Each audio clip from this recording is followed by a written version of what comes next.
सज्जन हो, नमस्कार. देव तारी त्याला कोण मारी. अयोध्येमध्ये काही वर्षापूर्वी घडलेली सत्य घटना आहे, पण ती काँग्रेसच्या काळात झालेली होती. हनुमानगढी जे मारुतीचं मंदिर आहे, त्या मंदिराचा विध्वंस करण्यासाठी अतिरेकी लोकांनी बॉम्ब आणले ते, आणि त्यातला एक बॉम्ब हनुमानगढीमधल्या बोरवेलच्या पंपामध्ये लावून ठेवलेला होता, आणि दुसरा बॉम्ब अशा ठिकाणी ठेवलेला होता की तो सापडणारच नाही. पण त्यावेळी योगायोगच असा आहे, बॉम्ब विरोधी पथकाची लोक त्यावेळी आली ती, आणि त्यातली बरीच माणसं रामभक्त होती. त्यांनी 3 अतिरेकी ते पकडलेच. तो हात पंपामधला बोरवेलमधला जो होता बॉम्ब तोही हुडकून काढला, पण एक चौथा अतिरेकी वरून येत होता. तो वरून खाली येताना बघितला, त्याला पकडायचा प्रयत्न केला, तो सापडलाही, पण तो म्हणला तो बॉम्ब मी सांगणार नाही कुठे ठेवलाय, त्याचं एक बोट कापलं तरी सुद्धा नाही म्हणला. पण बॉम्ब पथकाची माणसं ज्यावेळी वर आली आणि पाहू लागली, तेव्हा इलेक्ट्रिकच्या बोर्डाच्या वर एक माकड बसलेलं होतं, लाल तोंडाचं, आणि ते काहीतरी कुरतडून खात होतं, आणि त्याच्या हातात एक गोष्ट होती. जाऊन पाहतायत. आता त्या माकडाच्या हातून ते कसं काढून घ्यायचं म्हणून काहीतरी केळी आणून ठेवली. माकड तिथं उतरून केळ्यांपाशी गेलं, आणि बॉम्ब विरोधी पथकाची लोक तिथं जाऊन पाहतायत. तर त्यांच्या लक्षात आलं की त्या माकडाने तो बॉम्ब निष्प्रभ केलेला होता. नाही तर हनुमानगढीचं हनुमान मंदिर उद्ध्वस्त झालं असतं. म्हणून आजही प्रभू रामचंद्रांची सेना आजही कार्यरत आहे. म्हणून आमची मंदिरं आजही सुखरूप आहेत. नाही तर ही प्रजा काय करेल सांगता येणार नाही.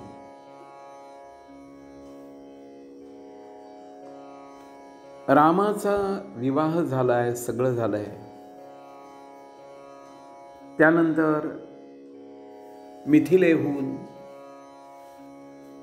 सगळं वऱ्हाड परतही आलंय. आपल्याला माहिती आहे की दशरथाने सभा भरवली आणि ठरवलं की आता मी वृद्ध व्हायला लागलोय.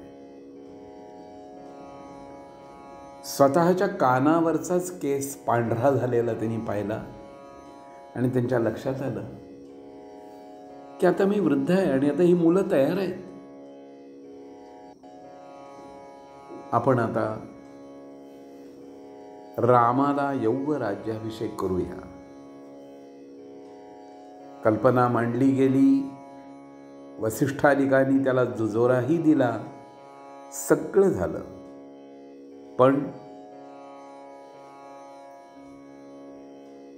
आणि रामालाही सांगून झालं की तुला उद्या राज्याभिषेक करायचा आहे. सगळीकडं आनंदी आनंद झाला आहे. आपल्याला पुढली कथा माहिती आहे, मंथरेची, कैकेयीची, हे सगळं माहिती आहे तुम्हाला. मी ते सांगत बसत नाही. कैकेयीने तिचे ते 2 वर होते ते त्या बाबतीत पागून घेतलं वगैरे वगैरे. क्रोधागारात गेली, दशरथाला वाटेल तसं बोलली. नाही तर पत्नीने कधीही पतीचा अपमान केलेला नाहीये. पण तो प्रकार रामायणामध्ये दशरथाच्या पत्नीने केला, आणि त्यामुळे पुढच्या सगळ्या गोष्टी बदलत गेल्या.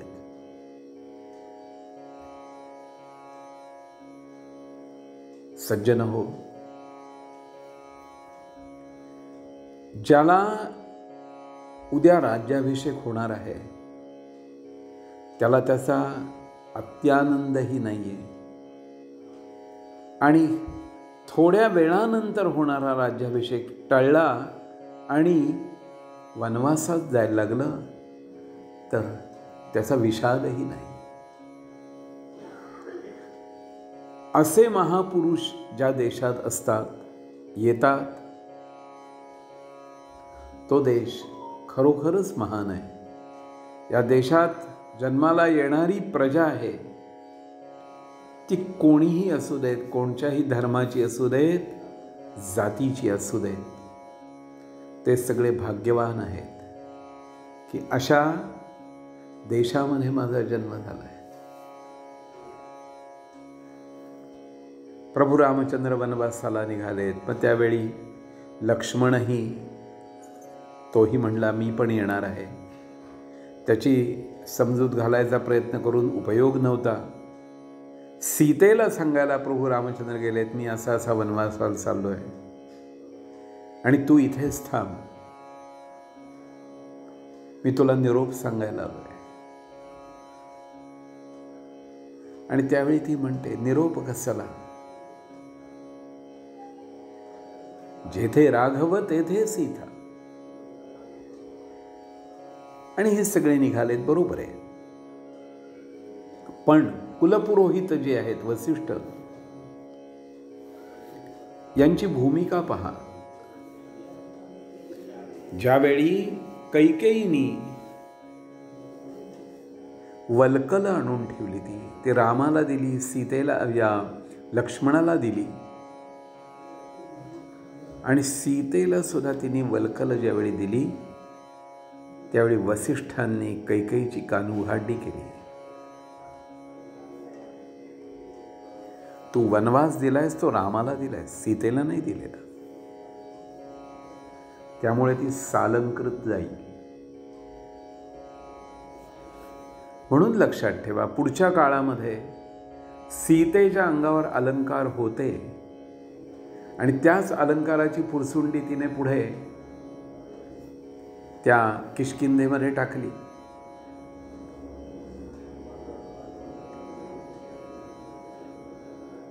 हे तिघेही जण निघालेत.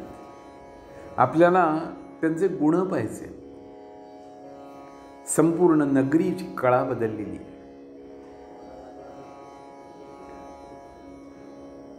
सगळे जण जायला निघाले तर नगरवासी जन मागमाग पळत पळत गेले त्या रथाच्या मागे. पण एक रात्र मुक्काम केल्यानंतर लगेच प्रधानाला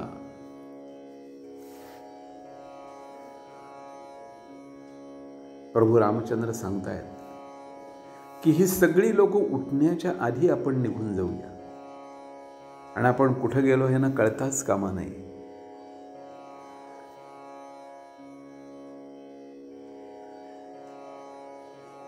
आणि मग सगळे नगरवासी जन पुन्हा परत आले. सगळं ठीक आहे.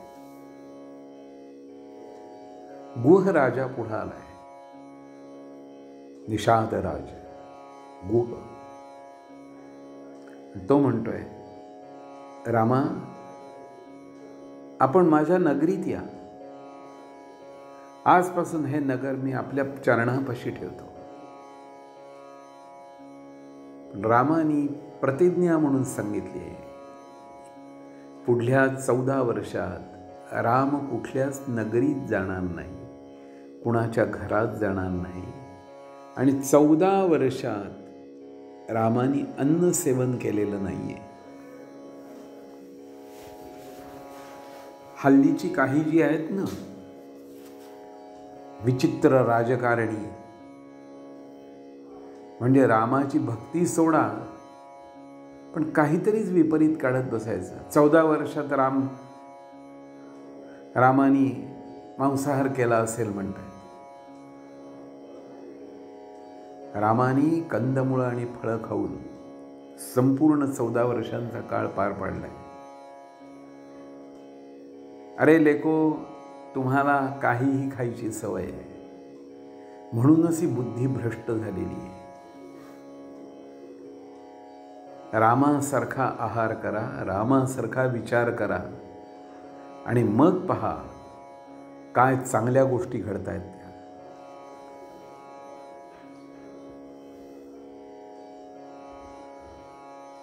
त्यांनी जटा बांधली आहेत आणि पुढे निघाले. केवटाची गोष्ट तर आपल्याला माहितीच आहे. त्यांनी रामाचे पाय धुतलेत लाकडी कठोत्यामध्ये. का तर रामा, तुझ्या पायाची धूळ माझ्या नावेला लागली आणि उद्या जर त्या नावेची जर बाई झाली एखादी तर काय करू. केवटाची जी गोष्ट आहे ती प्रतिकात्मक आहे, आपण पाहूया, पण त्याचा भाव जाणून घ्या एवढीच गोष्ट सांगतो. रामाला वाटतंय की या केवटाला काहीतरी देऊया, त्याने गंगा पार करून दिली आपल्याला. सीतेने सुवर्णमुद्रा काढली आहे, कारण रामाच्या हातात काहीच नव्हतं. सीतेने तिची सुवर्ण अंगुलिका काढून द्यायला समोर केली आहे, तेव्हा केवटाने ती अंगठी मुद्रिका घ्यायचं पूर्णपणे नाकारलंय. आणि त्यांनी त्यावेळी जे उच्चारलेली जे वाक्य आहे ते फार छान आहे. म्हणून रामचरित्र पुन्हा पुन्हा वाचलं पाहिजे, पुन्हा पुन्हा ऐकलं पाहिजे. केवट काय म्हणतो, तुम्ही आम्ही एका जातीचे आहोत. एक न्हावी दुसऱ्या न्हाव्याकडून हजामतीचे पैसे घेत नाही. एक धोबी दुसऱ्या धोब्याकडून कपडे धुतल्याचे पैसे घेत नाही. लक्ष्मणाला राग आलाय. तू रामाला तुझ्यासारखाच समजतो. हसून केवट एवढंच म्हणतो, लक्ष्मण भैया, मैंने अभी इस नाव से राम जी को गंगा पार किया है. राम भी नावाड़ी है. आप हमें इस भवसागर को पार कराइए.